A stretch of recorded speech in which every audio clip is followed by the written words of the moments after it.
আন্তর্জাতিক ও অভ্যন্তরীণ চাপ বাড়ছে ইসরায়েলি প্রধানমন্ত্রী বেনিয়ামিন নেতানিয়াহুর ওপর।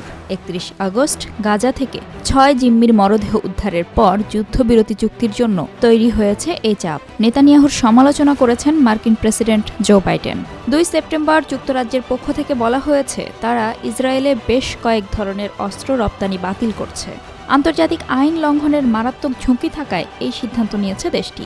অন্যদিকে দেশটির প্রধান ট্রেড ইউনিয়ন হিস্টাডট ২ সেপ্টেম্বর ইসরায়েল জুড়ে ব্যাপক ধর্মঘট পালন করে। তেল আবিব সহ কয়েকটি গুরুত্বপূর্ণ শহর এই ধর্মঘটে কার্যত অচল হয়ে পড়ে।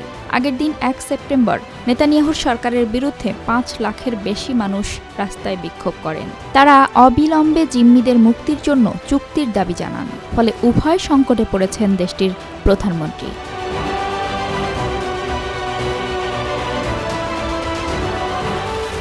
লন্ডনের সিদ্ধান্তে ইসরায়েলের প্রতিরক্ষামন্ত্রী ইয়োভ গ্যালান্ট বলেছেন তারা অত্যন্ত আশাহত। তুমুল বিক্ষোভের মুখে সুর পাল্টেছেন দেশটির প্রধানমন্ত্রী বেনিয়ামিন নেতানিয়াহু।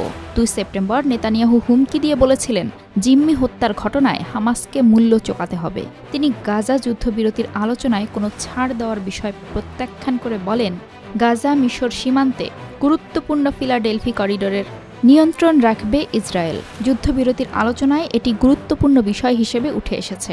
হামাস এ বিষয়ে ছাড় দিচ্ছে না। এদিকে নেতানিয়াহুর সমালোচকেরা বলছেন ক্ষমতা ধরে রাখতেই যুদ্ধ দীর্ঘায়িত করছেন নেতানিয়াহু। তারপরেই ইসরায়েলিদের কাছে ক্ষমা চেয়েছেন নেতানিয়াহু। গাজা উপত্যকা থেকে ৬ জিম্মিকে জীবিত অবস্থায় ফিরিয়ে আনতে ব্যর্থ হওয়ার জন্যই নেতানিয়াহু এই ক্ষমা চান।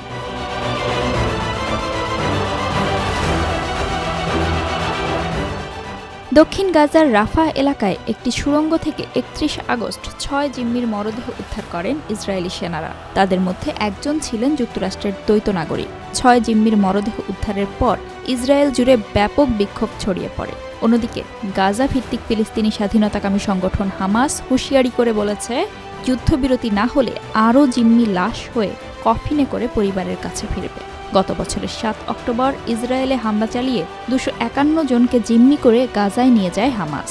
ওই বছরের নভেম্বরে ১ সপ্তাহের যুদ্ধবিরতিতে বেশ কয়েকজন জিম্মি মুক্তি পায়। এছাড়া বিভিন্ন সময় অভিযানে জীবিত ও মৃত অবস্থায় বেশ কয়েকজন জিম্মিকে উদ্ধার করেছে ইসরায়েলি সেনা আইডিএফ বলছে গাজায় হামাসের হাতে এখনও ৯৭ জিম্মি আছেন।